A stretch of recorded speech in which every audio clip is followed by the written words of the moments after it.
Editou de Djemeldine Benchenouf. Salam alaikum, Zulfillahoun, bonsoir, Saha, Ftourka. En psychiatrie, la mégalomanie peut être de deux sortes. Soit la surestimation de ses propres capacités, une soif dévorante de gloire et de grandeur, soit l'illusion compulsive d'être ce que l'on affirme, à tort bien sûr, malgré l'outrance du mensonge et des rodomontades dont on use sans frein. La mégalomanie brouille la perception du réel et conduit le sujet qui en est atteint à croire lui-même en ce qu'il affirme à un point où il ne ressent même plus le ridicule, ni encore moins l'outrance de ses allégations. La mégalomanie se caractérise aussi par une soif maladive de puissance et un narcissisme dévorant. Le mégalomane ou le mégalomaniaque n'accepte pas d'être réveillé à sa dure réalité. Et lorsqu'il dispose de moyens répressifs, il en use sans compter contre quiconque le moque ou dévoile ses lubies. En psychiatrie aussi, le masochisme est une pulsion irrésistible à la souffrance et à l'humiliation qui procure du plaisir au sujet qui les subit et une soumission inconditionnelle à la personne qui les lui inflige. Vous allez certainement vous demander en quoi ces deux attitudes, ces deux pulsions, ont à voir l'une avec l'autre. La première, la mégalomanie, relevant plutôt du délire, d'une soif insatiable de gloire, et la seconde, d'une perversion d'ordre sexuel, mais qui peut aussi se décliner à un besoin d'être dominé, d'être humilié, un besoin collectif. Je vous en parle aujourd'hui parce que j'envisage ces deux affections, ces deux maladies de l'âme, sous un aspect seulement politique.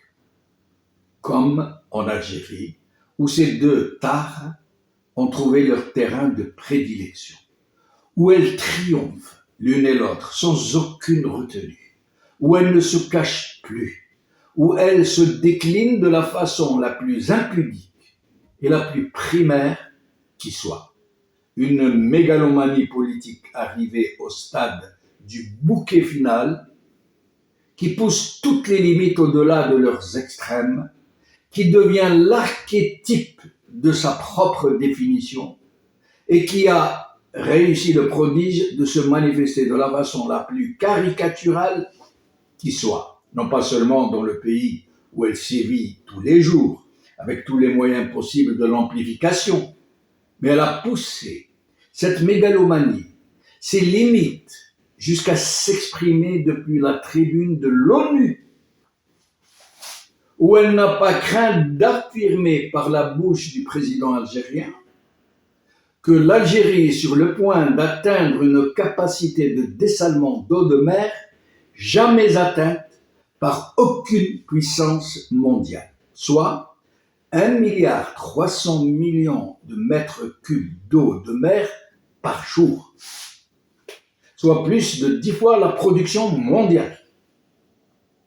Bien retenir que ce n'était pas un lapsus, puisque le même monsieur avait fait la même déclaration en Algérie quelques semaines auparavant, et qu'il dispose de plus de 80 conseillers à la présidence pour le corriger éventuellement, ce qu'ils ne font jamais parce qu'ils risquent de perdre leur juteux fonds de commerce.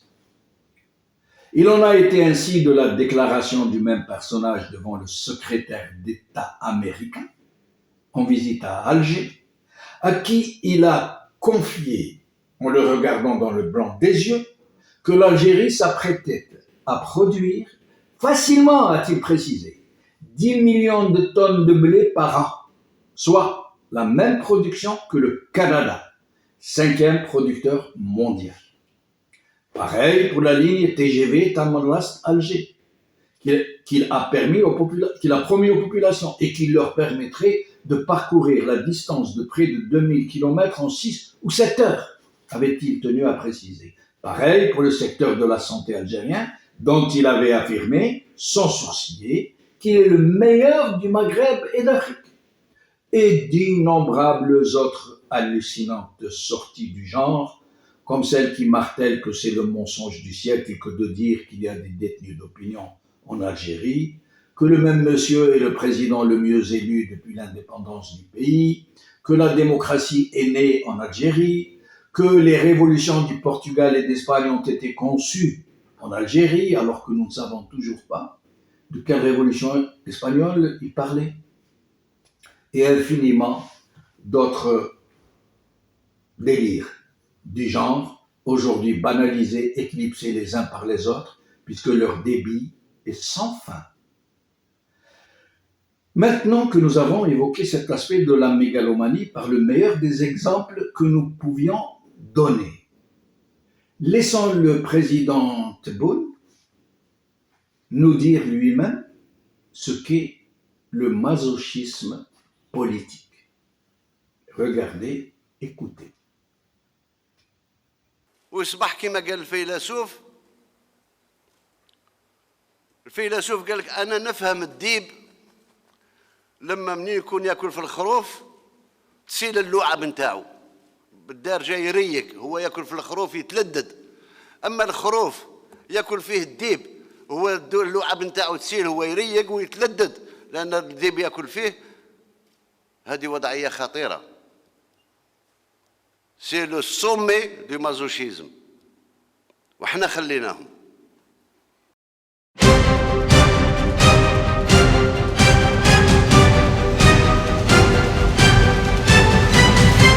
L'édito de Djemeldine Benchenouf.